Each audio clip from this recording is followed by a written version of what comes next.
Hello? Hi, Ursula. Hi, how are you? I'm doing good. How are you today? I'm good. Busy as usual. I'm a paralegal, as I told you, so Oh, okay. always busy. Gotcha. Well, I just wanted to give you a call. I know that they had foreclosed on the property there on Rutland. I don't know, what was that, back in January? Yeah. Yeah. I originally signed the house back over to the bank, Uh-huh. then a third party subsequently bought the property because I had moved it. I've been trying to sell a house for the last 5 years. Okay. I'll give you a little history. I so I moved right before the pandemic, and I mean literally right before the pandemic started in October, in November of 2019.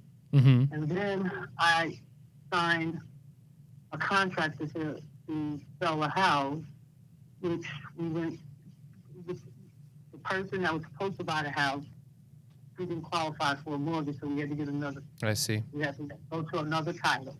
Mm-hmm. Then we lost 2 years because of COVID. So Right. back in 2020, what is it, 2025 now? 2022, I signed the contract. I signed the deed and the contract for the sale of the house. And then it just dragged out because the person that signed the contract, he filed for bankruptcy. Oh, geez. So that knocked another year off. So now let's move forward to 2024. Mm-hmm. So I'm like, okay, I've been out of this house for like 3 years now. So what's going on? So, and I'm like, I'm getting ready to file papers to, evict whoever the parties were in the house because it doesn't seem like he's moving forward. And the person that I signed the contract with, he died. Oh, my gosh. Just one thing after the next. So, Holy moly. so then I got another notice for, I filed a subsequent bankruptcy to allow him Mhm. time to, get another, find another title Sure. person for the house. That was when I first moved out. So then that took us to 2022.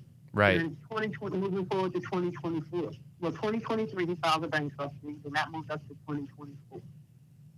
So then he died. Then his daughter comes in, and I'm like, what do you want? He's like, oh, my father signed the deed. He filed the deed with the Nassau County. I'm like, you don't own the house. I said, the bank owns the house. Mm-hmm. So anyway, they filed the sale. So then I dealt with the daughter, and so I said, well, you know what? I said, all I want to do is sell a house. I said, this was in July. I said, let's go into May of last year. Right. So then they sent a notice out for the auction. Mm-hmm. And the auction was supposed to be in July. So they filed another, bankruptcy without my consent under my name. I went to federal court and everything. Oh, my gosh. I'm so sorry. Yeah, You've been through the ringer on this, doggone. Yeah, it was really ridiculous. So I appeared, because I'm a paralegal, I appeared in court, and I told the judge if I needed to bring an attorney back with me, to sign anything on the record, that I would. But I sent them, I filed pro se, all the paperwork, telling them that I know what to do when filing papers with the court. Right. And the people that were trying to take over the house, then they was like, oh, we found some people who are in transition, and they're going to rent your house out. I said, no, you're not. Mm-hmm. So we moved back into the house in July. Okay. After the person that, I said, you have, they have an auction, so you have, for a short sale, you have to pay the $525,000 or whatever. Yeah. And he sold my deed illegally to some man, which me and my son ended up. But I went back. He was living there with her brother. Her brother was living in the house as well. Mm-hmm. When the brother moved out, I said, let me know when you're going to move out. And then I went back and took my property. Yeah. And I've been there since then. Which I had a lease at an apartment until October of last year, which I had to pay July, August, September, 4 more months rent. So Sure. I was back and forth. But I moved out of my apartment October 31st. So I've been physically with my property on the property. She moved. She left all of her furniture in the house, everything, computers, laptops, everything. The only thing she took, and I think her brother took that, She left her TVs too. Mm-hmm. She just absconded to Florida. But anyway, moving forward, then I got another notice saying that they dismissed the bankruptcy and then they were going to do the bankruptcy, the auction again in Okay. January. Yeah. Then I got a package from the attorney for the bank because that house is considered a HUD house, which I bought back in 2012. Understood. And then they gave me, so they gave me an option to sign the house back over to the bank, and then being that it was a HUD house, then HUD would come in and look at the property and allow me to rent the property until they sold the property. Mm-hmm. Again, I got a notice that, I don't know what they did, but at this point, I really don't care because I could have gotten my house. I was just tired of going back and forth after I went through all of that. And so this is where I'm at. And I've been speaking to the lady because she wanted to know where I got her information. I'm like, I'm a paralegal. I'm like, I can find out any information. But I've been in touch with her, and she said she's going to give me a few months to leave. So I've been looking for places. Yeah. So are you still living in the house now? Yeah, I'm in the house. Oh, okay. Gotcha. Well, so she explained to me about what's the difference that I should be able to get the difference between. Yeah, surplus funds. Mm-hmm. Surplus funds. Yeah. So that's why I'm calling, because I help people around the country gather these funds, because most of the people that end up losing their home for whatever reason think that's the end, or the bank gets the money or whatever, and then they don't go after those funds, which is frustrating to me. He told me I was entitled to the surplus fund. Yes, you are. And then it does have to go through a court process and all that, which costs money, and that's what I help people do. Is go through the courts, get the money, get that money that you're owed, and then if I help you collect anything, I just take a small commission on the back end, but it costs you nothing to work with me. Okay, but then so I think let's just round it off to I think 65 to 70,000 that you said the surplus funds in between the two. Yeah. So then rounding it off, how much? Well, I know what the court fees are. Yeah. And how many times would you have to appear before a judge? So there should really only be one court appearance to where they'll say, yes, you are indeed the person that should be due the surplus funds. And that's really it at that point. Now, I looked online. Then did I explain to you what was happening with the deed and everything? The title belongs to the bank, right? Yeah. Okay. So I'm asking you that. You deeded it back to them? I didn't deed anything back to anything. Okay. I didn't deed anything back to anything, but just because they held the deed, because people sell deeds all the time, the title of the house belongs to the bank. So where does that leave me? That is a very good question. When did that happen to when it was deeded back to them? Deeded back to who? I told you back in 2022, I signed an agreement and we did a contract of sale for the house, but the house was never sold. Ah, okay. Well, if it never sold, was it still in your name at the time that it sold on January 27th? Yes, the house was in my name. Okay. Well, in that case, then you should be entitled to the surplus, of which that's what I'm trying. Okay, but there's a situation with the deed because but that was in concurrence with the contract of sale. We never sold the house. Right. Subsequently, we went to the house is off the door. Mm-hmm. So whoever was on the deed at the time of sale, that last person is entitled to these funds. Okay, so then that was under another name. It wasn't under my name. The deed. Who would it have been under then? Well, if I have to show you the paperwork, it was 58 Rutland Corps, which he created his corporation. 58 Rutland Corps. But that, like I said, when I signed the deed to him, that was supposed to be for the sale of the house, not for any transactions outside of that. Right. So in those situations, I'm not going to pay and go after these funds, and for her, his daughter, to to take these funds away from me. I'm not going to do that. Right.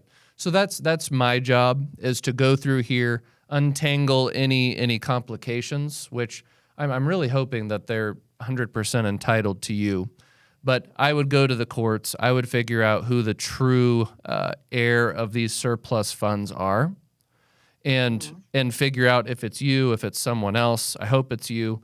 But then I figure that out, and it costs you nothing. I only get paid a small commission if I do, in fact, recover something. Okay. So the only way to know for sure is I would have to get a hold of my attorney that I use for these. We'd go to the court, petition for the money for you.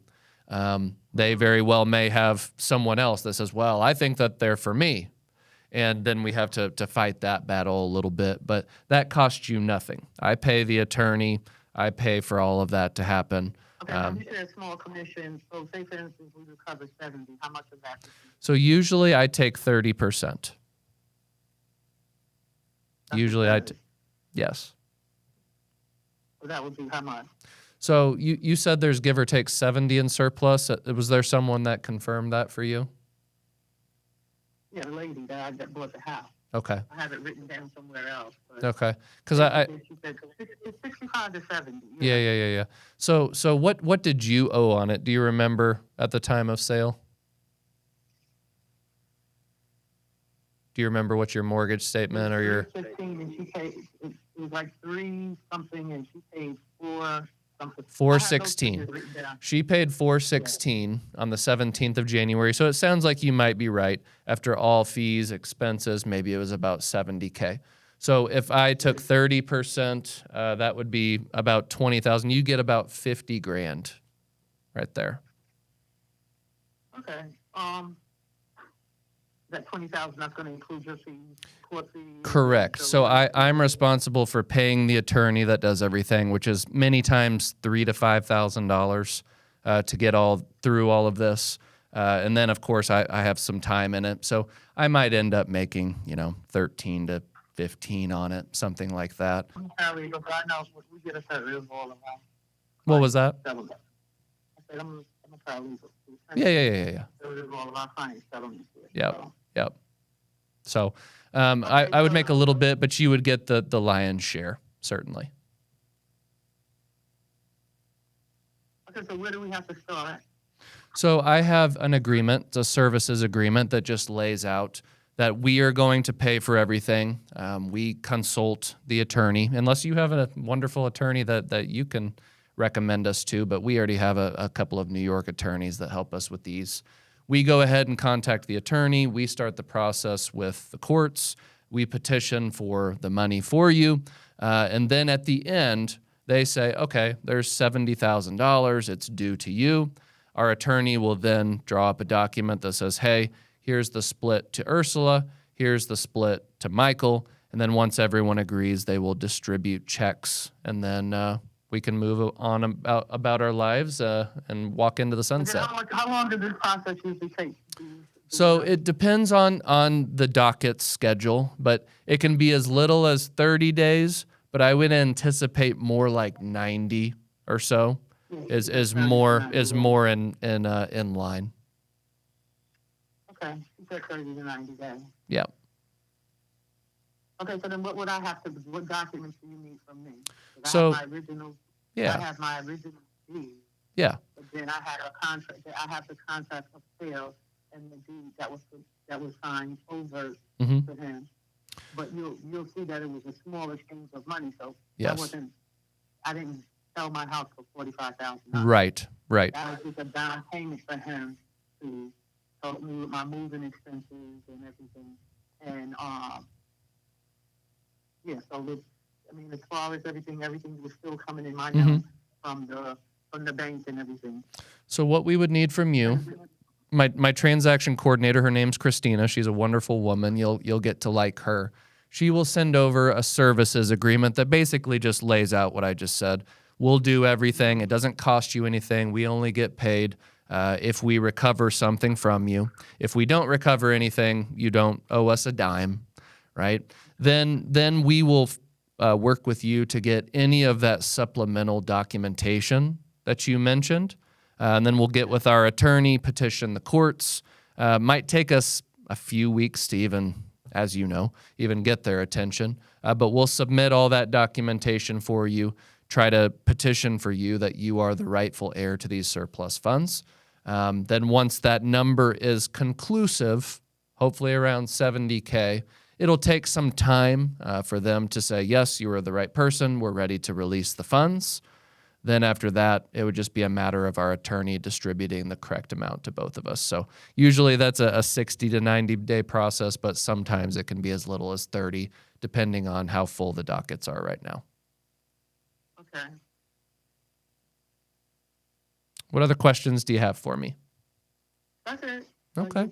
I just wanted to give you a little synopsis of what. Yeah. what Well, I was going on, appreciate because that. the house was supposed to be sold 5 years ago. Yeah. And then in comes this girl, and then the lady that was in the house, the lady that resided in my house, she never qualified for a mortgage. Yeah. Man, after all this and the grief you went through, you deserve something. That's for dang sure. Yeah. So what I'll do, All if you want to text me over a good email for you, I will have Christina send over that services agreement for your review. And then if you have any questions, we can hop on another call or even a Zoom if you would like. If you'd like to put a name to a face, and then we can move forward and get you these funds. Okay. Cool. All right. I'll text you my my address. Perfect. I'm gonna text you not my work. I'll Yeah. text you my home email. Perfect. My personal email. Cool. And then Well, if I have to go back and forth, I'll just forward it to my work email and forward it back. that'll be great.